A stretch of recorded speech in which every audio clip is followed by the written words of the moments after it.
Buenas hermanos y hermanas en Cristo. Gracias por acompañarnos un mes más. ¿Qué tal fue el retiro de verano? Esperamos que haya sido un tiempo agradable para nuestros hermanos junto con el Señor y que la obra de Dios se haya cumplido en los corazones de las almas invitadas. Este mes nos toca escuchar sobre la Iglesia de Valencia. A continuación, escucharemos cómo se formó esta iglesia tan preciosa en Cristo.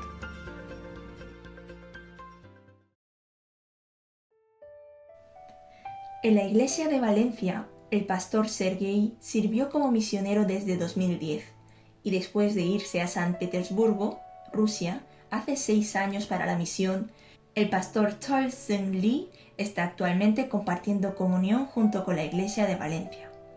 Después de la construcción del segundo local de la iglesia, actualmente estamos construyendo el tercer local de la iglesia con los hermanos y hermanas, con un mismo corazón. El antiguo local de la iglesia que alquilábamos estaba ubicado fuera del centro de Valencia. Durante unos 2 años estuvimos orando para buscar un local en el centro de Valencia con el fin de difundir el Evangelio de forma más activa. Y Dios nos permitió un local que tenemos actualmente, que hemos comprado el día 26 de marzo de 2020. Si no nos mudábamos, teníamos que seguir pagando el alquiler del local antiguo. Por eso, durante la pandemia, aunque teníamos dificultades, nos mudamos al nuevo local de la iglesia con la guía de Dios. Ya no teníamos que pagar el alquiler del antiguo local de la iglesia, y gracias a Dios, hemos empezado la reforma del nuevo local de la iglesia con los hermanos y hermanas. Hubo muchas dificultades durante la reforma, pero con la oración de los hermanas y hermanos, estamos resolviendo cada problema que se nos enfrenta y estamos siguiendo con la reforma. Al estar ubicado la iglesia en el centro, se hizo más fácil para muchos hermanos y hermanas venir a la iglesia, y es más fácil evangelizar a los conocidos cercanos, nuevas almas enviadas por Dios, y Dios nos añadió más almas nuevas. Aunque actualmente estamos en reforma, la iglesia de Valencia seguimos igual como antes, teniendo comunión. Y doy gracias a Dios por permitir que muchos hermanos y hermanas asistan a este retiro de verano.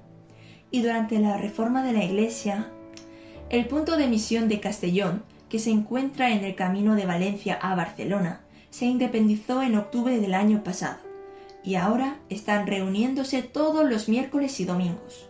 Actualmente, el lugar de reunión es pequeño, por lo que estamos orando y buscando un lugar más grande. Creemos que el Señor nos dará un buen lugar más grande para el Evangelio. Yo soy Jehová tu Dios, que te hice subir de la tierra de Egipto.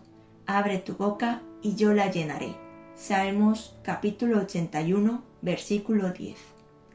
Necesitamos las oraciones de todos los hermanos y hermanas por la Iglesia de Valencia y por el punto de misión en Castellón. Por favor, oren mucho por nosotros con un mismo corazón y un mismo sentir. Qué alegría poder conocer sobre nuestra Iglesia de Valencia. Sí, me encantaría escuchar más sobre ellos.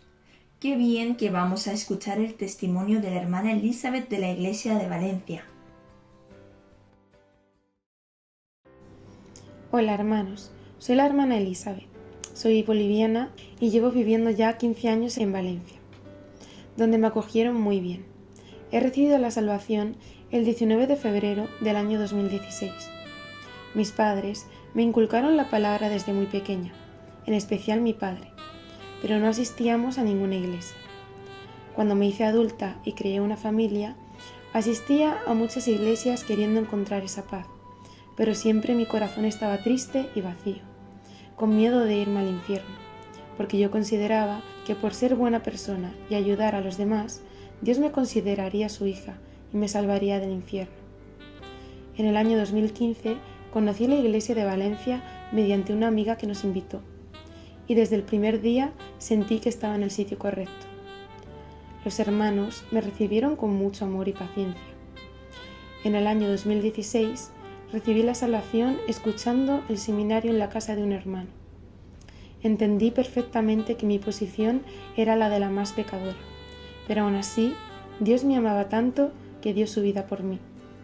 Desde ese día Dios poco a poco cambió mi vida e hice un voto ante Dios de no faltar a la iglesia ni a las reuniones y siempre estar con los hermanos salvos. Pero también he de decir que el enemigo no descansó y tuve muchas dificultades, pero Dios siempre ha estado conmigo cuidándome y ayudándome. Así voy aprendiendo cómo tengo que vivir mi vida de fe. También quiero contarles que Dios me dio otra oportunidad de vivir, ya que el 11 de mayo de este año fui sometida a una operación complicada del corazón. Los médicos quedaron asombrados de lo rápido que me estaba recuperando. Y ahí me di cuenta de que la mano de Dios está obrando y solo puede hacer Él ese milagro. Gracias a los hermanos que oraron por mí, hoy me encuentro muy bien de salud. Por eso, ahora trabajaré fuertemente para el Evangelio. Pido mucha oración por mí y por la Iglesia de Valencia, que está en obras, para que rápidamente podamos terminar y así evangelizar a muchas almas.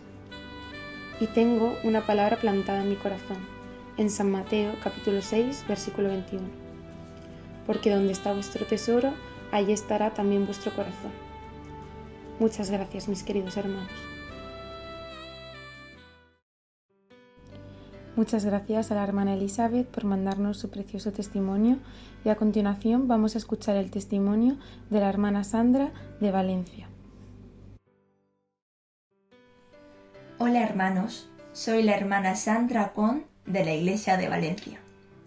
En primer lugar, gracias a Dios por darme esta oportunidad de compartir mi testimonio de salvación con mis hermanos de España. He escuchado por primera vez un seminario bíblico cuando tenía 11 años en un retiro de invierno de Europa, que me invitó el diácono Kim de la Iglesia de Almería. El último día del seminario me preguntó el diácono: «Sonja, ¿qué tal? ¿Has recibido la salvación?» Y yo no pude decirle que no, porque él estaba tan feliz esperando escuchar que yo era salva, así que al tuntún había recibido la salvación. Y cuando llegó mi primer cumpleaños de salvación, me felicitaron y me puse a pensar que no había recibido la salvación en ese momento. Pero estando un año en la iglesia, he aprendido que Jesús derramó su sangre para quitar mis pecados y murió por mí, y que ya puedo ir al cielo gracias a Él. Pero cuando estaba sola, cuando escuchaba truenos o cuando alguien hablaba de que la venida del Señor estaba cerca, tenía miedo de que el Señor no me llevara con Él. Hice muchas consultas con los profesores y pastores, pero nadie podía quitarme ese miedo que tenía en mi corazón, hasta que un día comprendí que ningún hombre me puede ayudar porque no conocía cuál era mi problema. Y empecé a orar a Dios pidiéndole: «Dios, dijiste que quieres que todos los hombres sean salvos. Dios, yo quiero ser salva. Yo sé que Jesús murió por mí en la cruz, derramó su sangre y quitó mis pecados para siempre, y que ya puedo ir al cielo. Pero no sé por qué tengo miedo de ser dejada en este mundo y de no poder entrar en el reino de los cielos. Dios, tú nunca mientes. Tú dijiste que quieres que todos los hombres sean salvos. No te olvides de mí, yo quiero ser salvo». Así he orado en todas las veces que tenía miedo y en todos los seminarios, esperando que Dios me ayude. Y en un seminario que tuvimos en la primera iglesia de Valencia, el día que el pastor Lee predicó sobre el pecado, buscó el versículo San Marcos capítulo 7, versículo 21, que hemos leído en todos los seminarios. Ese día yo estaba traduciendo en coreano, y cuando leí: «De dentro del corazón de los hombres salen los malos pensamientos». Malos pensamientos, malos pensamientos. Se me quedó clavado esa palabra en mi mente. Mi boca seguía traduciendo la prédica, pero mi cabeza de repente empezó a recordar los versículos que había aprendido durante más de 15 años en la iglesia. Era como un puzzle, y mi mano empezó a anotar los versículos. Malos pensamientos. ¡Ah! Yo soy un pecador ante Dios. Aunque intento ser buena, pero no puedo detener mis malos pensamientos. Pero Dios dijo: «Nunca más me acordaré de tus pecados y transgresiones. Yo soy el que borro tus rebeliones por amor de mí mismo. No por sangre de machos cabríos ni de becerros, sino por su propia sangre, entró una vez para siempre en el lugar santísimo, habiendo obtenido eterna redención. Nunca, nunca más me acordaré de tus pecados y transgresiones. Sí. Hasta que terminó la prédica, no pude parar de pensar en esto. Ese día comprendí por qué tenía miedo de no poder entrar al cielo, porque nunca había entendido que yo era pecador ante Dios. Aunque de labios decía, yo soy pecador, pero siempre en un rincón de mi corazón me decía, tampoco he sido tan mala como para ir al infierno. Como nunca me había considerado pecador, nunca había tenido la necesidad de ser salvada. Nunca había tenido la necesidad de un Salvador. Hasta que ese día comprendí que soy una pecadora ante Dios y que necesito sí o sí a Jesús que muera por mí. Ese día pude comprender la gracia de Dios, que mató a su Hijo unigénito para salvarme del infierno eterno. Como dice Efesios capítulo 3, versículo 12, ya puedo entrar al cielo con confianza, porque el Señor Jesucristo murió por mí y pagó mis pagas del pecado. Antes tenía vergüenza por ir al cielo a través de la muerte de Jesús por mí, pero después de comprender que soy pecador, ya no tengo vergüenza de eso, sino solo agradecimiento a Dios. Gracias por derramar tu sangre y morir por mí. Después de esta experiencia de ser salva, he aprendido una cosa: la palabra de Dios es verdad. Dios cumple su palabra, su promesa, el cual quiere que todos los hombres sean salvos. Yo soy el testimonio de esta palabra. Aunque por mi corazón altivo he tardado muchos años, Dios ha cumplido su promesa, porque he recibido la salvación. Muchas gracias, hermanos, por escucharme. Espero que Dios haga grandes cosas en sus vidas. Gracias, hermana Sandra, por su precioso testimonio. A continuación, aprenderemos sobre la vida de David Livingstone. Livingstone nació en Escocia el 19 de marzo de 1813. Su infancia no fue sencilla. A los 10 años, trabajaba junto con su hermano 12 horas al día en una fábrica de algodón como hilandero. Aún así, se vio influenciado por su padre, quien fue maestro de la escuela dominical y un activo lector sobre teología, viajes y empresas misioneras. Así, David, aunque no tuvo una educación formal, también se animó a la lectura, además de ser un inquieto explorador. A pesar de que su padre solo quiso que leyera cosas cristianas por miedo a que la ciencia le hiciera caer del cristianismo, la pasión de David por la ciencia era tan grande que investigó ambas ramas. Finalmente, reconcilió la fe y la ciencia a través de un libro de Thomas Dick. También se vio influenciado por su maestro de la escuela dominical, entre otros. Con 15 años, dejó la iglesia a la que asistía para congregarse en una iglesia que negaba la doctrina de la predestinación, gracias a la influencia de las enseñanzas del avivamiento en los Estados Unidos. Y aceptó la propuesta de Charles Finney, que exponía que el Espíritu Santo está abierto a todos los que crean en el Evangelio. Esto significó para Livingstone un gran alivio y liberación del miedo de la condenación eterna. Gracias a su afición a la lectura, a los 25 años pudo ingresar en la Escuela de Medicina de Glasgow, para después postular en la Sociedad Misionera de Londres, y así servir como un médico misionero en China. Una vez aceptado, no pudo ir a China, ya que estalló la guerra del opio allí. Así, poco después, tras conocer a Robert Moffat, decidió unirse a su grupo de misión en África en 1841. 2 años después, y casado con la hija de Moffat, se adentró en el continente y fundó una misión junto con su esposa Mary. Después de un tiempo moviéndose por varias zonas, decidió que su familia volviera a Inglaterra, para quedarse él en el interior de África, donde comenzaron sus famosas expediciones. Su objetivo fue abrir un camino misionero para llevar el Evangelio a las aldeas y pueblos donde no había llegado el cristianismo. Pero Livingstone se encontró con muchos problemas por parte de la política de la misión. Era un proceso muy largo y lento para él. El plan de la misión era ir a un solo pueblo y solo avanzar cuando la Iglesia estuviera bien establecida. Livingstone sabía que las condiciones en África para evangelizar eran muy complicadas y que había una gran resistencia hacia el Evangelio.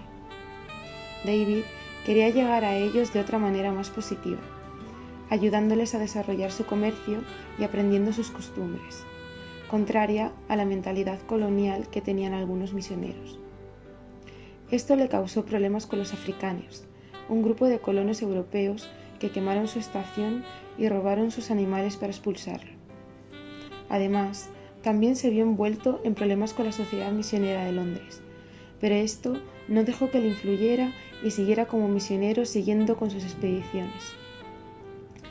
Descubrió diferentes accidentes geográficos, como el río Zambezi y las cataratas Victoria.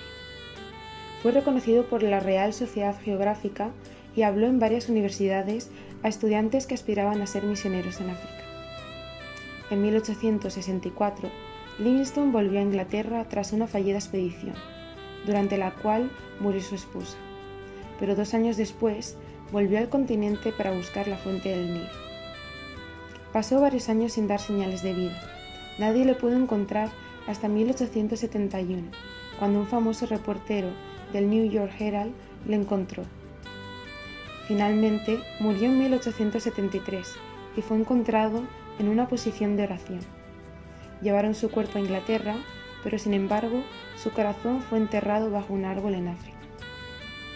En su lápida escribieron las siguientes palabras: David Livingstone, misionero, viajero y filántropo. Durante 30 años pasó su vida en un esfuerzo incansable por evangelizar a las razas nativas, explorar los secretos por descubrir y abolir la trata de esclavos. Antes de que Livingstone llegara al continente, los mapas de África eran muy pobres y con muchas zonas inexploradas. Livingstone ayudó a la elaboración de mapas mucho más ricos, con carreteras, países y puntos de referencia, allanando así el camino a nuevos misioneros que darían lugar a un crecimiento del cristianismo. Además, ayudó a que las personas se concienciaran sobre la maldad de la esclavitud hacia los africanos. En sus viajes y expediciones anotaba todo lo que veía, atendía a enfermos, predicaba el Evangelio e intentaba ganarse el corazón de los africanos. Estos viajes no fueron fáciles, ya que muchas veces caía enfermo de fiebres, pero aún así siempre recobraba fuerzas y seguía con su misión. De esta manera, David Livingstone nos dejó un gran testimonio de fe a través de su activa vida cristiana, su misericordia y sacrificio a las almas.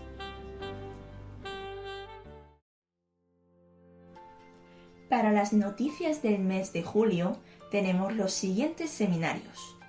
Del día 11 al 15 de julio en la Iglesia Madrid Este, el día 19 al 24 de julio en la Iglesia de Mérida. Y también tenemos el retiro de Rumanía del día 21 al 24 de julio. Oremos por los seminarios y retiros, para que la obra de Dios se cumpla y muchas almas reciban la salvación. Y por último, os dejamos con el siguiente himnario: Si yo hablase lenguas angélicas. Muchas gracias por escucharnos y os esperamos en la siguiente misión.